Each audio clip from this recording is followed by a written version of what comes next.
Hello everyone, welcome to my channel Pandey study centre. मेरे प्यारे बच्चों, जैसे देख रहे हो वेरी वेरी शॉर्ट क्वेश्चन लेकर हाजिर हैं 16 to 30।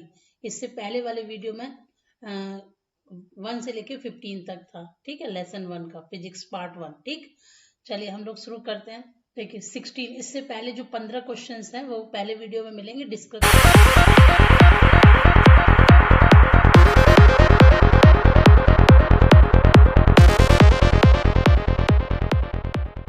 में लिंक है, वहां जाकर आराम से देख लीजिए। ठीक है, 1 से 30 क्वेश्चन ये शॉर्ट क्वेश्चन और एमसीक्यू 30 मैंने दिए हैं, ये बहुत ही इंपॉर्टेंट है।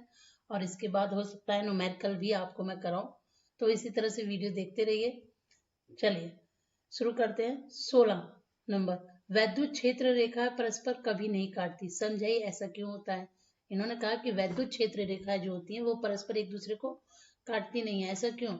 क्योंकि कटान बिंदु पर परिणामी क्षेत्र वैद्युत क्षेत्र की दिशा क्या हो जाएंगी? दो हो जाएंगी। जब एक दूसरे को काटेंगी इस तरह से तो क्या होगा? एक ही बिंदु पर दो दिशा, वो संभव नहीं। इसलिए वैद्युत क्षेत्र का परस्पर एक दूसरे को नहीं काटती। 17वां क्या है? निर्वात की वैद्युतशीलता अपसाइलन नॉट तथा किसी परावैद्युत माध्यम की वैद्युतशीलता अपसाइलन में क्या संबंध है? तो अपसाइलन बराबर होता है अपसाइलन नॉट की, जहाँ की माध्यम का परावैद्युतांक है। ठीक है, चलिए इसके बाद 18वां क्वेश्चन नंबर कह रहा है इलेक्ट्रॉन वोल्ट की परिभाषा दीजिए तथा इसका संख्यात्मक मान जूल में बताइए। बहुत इंपॉर्टेंट, बहुत ही इंपॉर्टेंट है ये क्वेश्चन, वेरी वेरी इंपॉर्टेंट पूछा जाता है हमेशा। ये इलेक्ट्रॉन वोल्ट की परिभाषा कह रहा है एक इलेक्ट्रॉन वोल्ट वह ऊर्जा है जो किसी इलेक्ट्रॉन में 1 वोल्ट विभवांतर द्वारा त्वरित होने पर अर्जित होती है।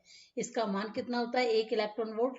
इलेक्ट्रॉन वोल्ट देखो ईवी, इसको ईवी से प्रदर्शित करते हैं। किससे? ईवी से। इसका मान होता है संख्यात्मक 1.6 इंटू 10⁻19 जूल। किसमें? जूल में। चलिए 19 क्वेश्चन क्या है? वैद्युत फ्लक्स, और फ्लक्स को अविवाह भी कहते हैं। हम लोग की जो एनसीईआरटी की बुक है उसमें अविवाह ही दिया हुआ है। का मात्रक और विमीय सूत्र निगमित करें। वैद्युत फ्लक्स का सूत्र क्या होता है? ई ए कॉस थीटा भी लिख सकते हैं। अगर वेक्टर रूप में लिखते हैं तो पाई ई बराबर ई डॉट ए लिखते हैं। ठीक है, और इसका मात्रक क्या हो जाएगा? न्यूटन मीटर स्क्वायर पर कूलम, या फिर इसका मात्रक वोल्ट इंटू मीटर भी कह सकते हैं, दोनों ही। ये ऑप्शन में भी आता है, क्वेश्चन मैंने दिया भी है उसमें।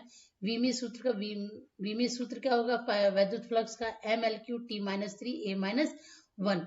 इससे निकालेंगे वोल्ट। वोल्ट को हम देखो, वोल्ट किसका है? V बराबर W अपॉन Q। ठीक, वोल्ट क्या होता है? Joule per coulomb, coulomb. ठीक है, और जूल को हम लिख सकते हैं kilogram metre per second square, kilogram metre square per second square. ठीक है, और कूलम को एम्पेयर इंटू सेकंड। इससे हमने निकाला है ये volt into metre. Joule per coulomb को बोल सकते हैं क्या? वोल्ट। अब देखिए 20 क्या है? स्थिर वैद्युतिकी में गॉस की प्रमेय का गणितीय रूप में लिखे तथा प्रयुक्त संकेतों के अर्थ भी बताइए। तो फाई गॉस का जो प्रमेय होता है फाई बराबर ये ई डी ए, या इसको लिख सकते क्यू अपॉन अपसाइलन नॉट, जहां अपसाइलन नॉट निर्वात की वैद्युतशीलता, क्यू पृष्ठ द्वारा परिबद्ध कुल आवेश है। 21वां क्या है कि उन परिस्थितियों को बताए जिसमें स्थिर विद्युत का कूलाम का नियम लागू होता है। मतलब स्थिर वैद्युतिकी में कूलाम का नियम कब कब लागू होगा, ये 2 पॉइंट्स आपको याद रखने हैं। कि पहला क्या है कि बिंदु आवेश विराम में होना चाहिए पहला। दूसरा कि बिंदु आवेश आकार में बिंदु की तरह होना चाहिए, बिल्कुल एकदम बिंदु की तरह होना चाहिए, तो तभी लागू होगा, अदरवाइज ये लागू नहीं होगा। 22वां क्वेश्चन क्या कह रहा है कि एक अनंत लंबाई के एक समान आवेशी सीधे तार का रेखिक आवेश घनत्व 10.0 इंटू 10⁻⁸ कूलम पर मीटर है। तार से 2 सेंटीमीटर की दूरी पर उत्पन्न वैद्युत क्षेत्र की तीव्रता ज्ञात कीजिए। तो देखिए लैम्डा दिया गया है हमको। लैम्डा कितना है? 10 ×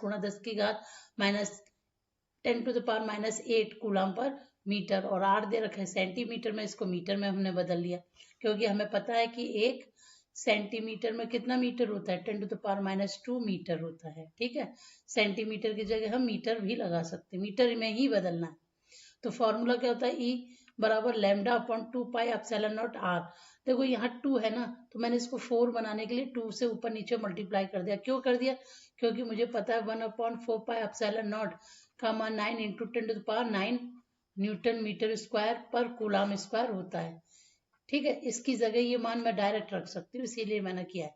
तो अब देखो यहाँ 4 हो गया ना, ये 2 और नीचे 4 हो गया, तो 1/4 पाई एप्सिलॉन नॉट, इसका पूरे का मान क्या रख देंगे 9 इंटू 10⁹ 2 और लैम्डा का मान दिया है, आर का मान दिया है। इसको जब सॉल्व करोगे ई बराबर तो क्या आ गया 9 इंटू 10⁴ वोल्ट पर मीटर। ठीक, तो ये था।